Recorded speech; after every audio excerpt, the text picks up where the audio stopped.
Hey guys, what's going on? It's the Chinnist. Today is April 12th, Wednesday, New Comic Book Day, and today I have a haul of 11 different titles with 12 total. So kicking it off, we have Seven to Eternity. They've been on a hiatus for I think for 3 months so far. So again, written by Rick Remender and artwork by Jerome Pena. Guys, I highly suggest for y'all to go out and pick up that first trade that came out. Man, this title is excellent. This is like that perfect blend of sci-fi, fantasy, Lord of the Rings, just kind of all blended together with phenomenal artwork to tell that storyline. The character development that was there just in the first 4 issues was, man, nice and clean. You had some key members getting killed off. That's in this little band of brothers that's formed. They all have superpowers, slash magical powers. So it's kind of like a little mutant team.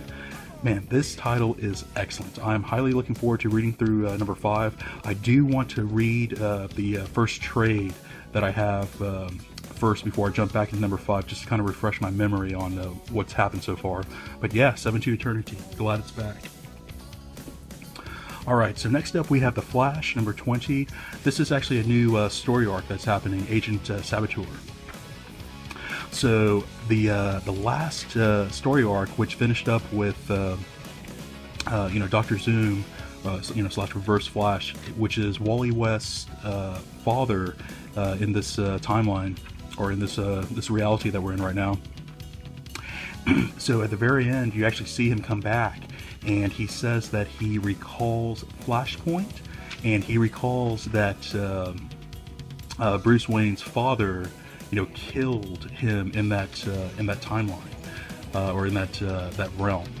So he magically popped up in this realm. Not sure why he remembers all of that, but I would say it's definitely tied to the Button. So if you're going to be reading through the Button storyline, which includes both the Flash and Batman titles, I highly recommend for you to start at go back and start at number 19 and kind of read forward. So yeah, the Flash. Alright, so next up we have The Amazing Spider-Man, Renew Your Vows. This is number 6. This is the only Spider-Man title that I actually pick up at this point in time. Love it. Annie Mae is really the main character, the child who has all the powers as Peter Parker. Man, love all that storyline of how she, kind of adapts and takes ownership of that power. And of course you have apparently you have the 90s X-Men, which was always my favorite. That's what I really grew up with. That's what I really... When I think about the X-Men, I think about the late 90s X-Men, in my head. That's who the X-Men are to me. So yeah, cool to see that crossover here. I know that this kind of started in the Secret Wars, world that kind of started. So I know this is not in Earth 616 continuity. I'm not sure, which Earth this is, where the storyline's coming from. But apparently the X-Men, are still around, as what they were in the 90s, and I guess they kind of remain the same. So yeah, cool to see the the new Spider-Man that I'm starting to enjoy, and the late 90s X-Men in the same storyline. So yeah, looking forward to reading through this one. Okay, so next up we have Old Man Logan, number 21. I'm not reading through this ongoing series. I picked this one up just because it was one of the store variants that they picked up this week. But I am going to read through it. The storyline, I'm aware of kind of like hints of what the storyline is, just kind of keeping up with some other YouTube posts that are out there. The artwork looked pretty decent to me. I think I was going to pick up this one in trade and read Old Man Logan through that. But yeah, I pretty much love everything, Wolverine based. I do enjoy Old Man Logan as well. I really prefer the older, Wolverine that I grew up with, but I'm sure he will be coming back soon, some year in the near future. Alright, so next up we have Justice League of America. I'm probably in the minority of enjoying this title, but this really had elements of what I felt the Justice League title was missing. In my opinion, I wish there was different bad guys, different enemies that were introduced at the very beginning of this, but I still enjoy the characters as I got vetted into them, really through reading the one-shots that came out for three of the teammates that are here. So yeah, so I do enjoy this one. I want to give this one at least a couple story arcs to kind of make a final decision if I feel this is good enough to carry on in subscription or not. But yeah, I'm still looking forward to reading through JLA, and I'm enjoying it so far. Alright, so next up we have Superman number 10. I try to get both A and B. B is usually the Asian variant that's out there, but I'll probably order that one online. The store didn't pick it up this week. But I do enjoy this, so you have the Superman coming into play here now for this point in time. Keenan has someone to, look up to, someone to, I guess, be a role model for him. So this has been a great storyline so far. Keenan is, he's the new Superman, but it's really, as I said before in other videos, it's really about the Justice League, the Chinese Justice League. So Batman and the Chinese Wonder Woman are, equal parts into this title here. It's not just all about Keenan. But, man, this has been a great storyline so far. If you enjoy Superman at all, I would think that you would enjoy this one. I'm actually not reading through Superman. I was going to pick that one up in trade. But man, I am loving this on a monthly basis. So if you passed it up so far, I think the first trade is out there now. I think they're about to hit the second one. The second one may be out right now, but man, I love New Superman. It's a great title. Okay, so next up we have Weapon X, and so I kind of went earlier in the day, and then I also went here in the evening, and apparently, man, this is sold out, and XMen Blue sold out like everywhere. So I was a little surprised at that because Prime did not sell very well. They still had issues up from a couple weeks back, and X-Men Gold, other than that controversial Jewish artwork that was in there, about the genre.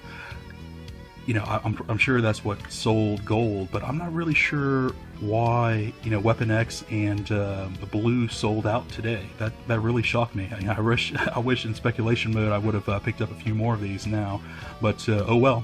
So I was not planning on reading through or picking up Weapon X as an ongoing series, but I did want to pick up number 1 for sure, just to add to my collection, and I wanted to see how they kind of kick off the storyline.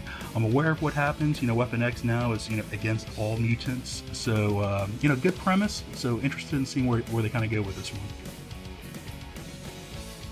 Alright, so next up we have Grass Kings number 2. Man, number 1, I didn't really think, I read it open-minded, but I didn't really have high expectations for number 1. Did not think I would pick it up in ongoing. Man, I loved number 1. I typically am not a fan of watercolor, but man, it really fit this genre, this storyline here so far. So this is, off the grid type of neighborhood or civilization that they kind of have going on. Still surrounded, they neighbor urban, true modern urban cities. So this one has like a missing woman who kind of trying to figure out, what's going on there. You have the local sheriff that's involved, and you kind of start getting, start peeling the onion of what this Grass Kingdom really is. So yeah, the dialogue's been pretty interesting so far. Reading through number 1, it was perked my interest enough to pick this up and add it to subscription for number 2 on. So yeah, interested in seeing where the storyline goes here, starting this new world that Matt Kent is starting here. Okay, so next up we have Green Valley. I truly enjoy this one. This is one to where it kind of mixes everything that I enjoy. So again, I love everything Lord of the Rings, style-esque. And so this one had the knights already, and you find out there's actually time travel involved. So you have a quasi-wizard, you have your dragons, which you find out are really dinosaurs, and you kind of wonder if this started the whole wizard mythos. This is how it actually started in the past. So there's not too much explanation so far, but it's been a great storyline so far. You're able to, in the last issue, you're able to travel to the future and kind of see what the future is. You kind of see who this green wizard is, the guy who's kind of killing and kind of going through. He's kind of he's a psychotic, killer from the future, and he kind of got a hold of this technology. And he's kind of wrecking havoc in the past. So yeah, this has been a really interesting storyline so far. I felt the artwork was there for me, really carried the storyline. So yeah, Green Valley. If you haven't checked it out yet, that first trade is out. Suggest to pick it up. All right, so next up we have Khaal. And number 2 wasn't really that great, but number 3, the last issue, really picked up. Man, I really enjoyed it. I did get some shipping damage on this one, man, and no shops had this one. I had, this was on my pull list, so they only got one in between the 2 shops. Anyways, a little disappointed in that, but So again, back to the storyline. This storyline's been pretty exciting. You know, I was on the fence. That number 2 was just kind of took me by surprise. It wasn't really what I thought it would be. But man, number 3 got this title back on track, in my opinion. You know, again, that fantasy artwork style that they have going on here, truly love it. And yeah, really looking forward to see how they kind of finish up this this series that they have going on here. So yeah, Khaal.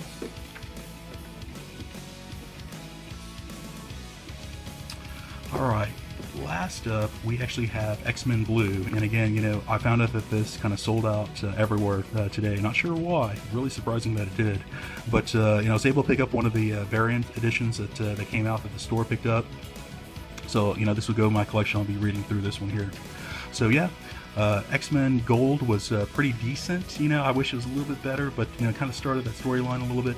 I wasn't too much of a fan of X-Men Prime, to tell you the truth. But yeah, so I'm jumping into the X-Men world all over again. You know, this is the X-Men that I started out with. I actually started reading X-Men Classic when I, you know, really started off. So, you know, I read through all the original team, and you know, started reading through the when Colossus and Wolverine and you know, Nightcrawler joined in. So yeah, grew up with X-Men. You know, that's what really got me into comics. And I quit reading X-Men probably back in 1998, and haven't picked up an X-Men yet until Death of X. So I'm getting back into X-Men. I really have high expectations. I'm really hoping that Marvel treats, you know, the mutants well again. You know, I guess they had issues with, you know, having good comics to promote Fox and their movies out there, which doesn't make any sense to me. So yeah, looking forward to reading through this one. I'm, you know, really highly anticipating, you know, enjoying and jumping into the mutant world all over again. So yeah, that's going to be it for this week. Again,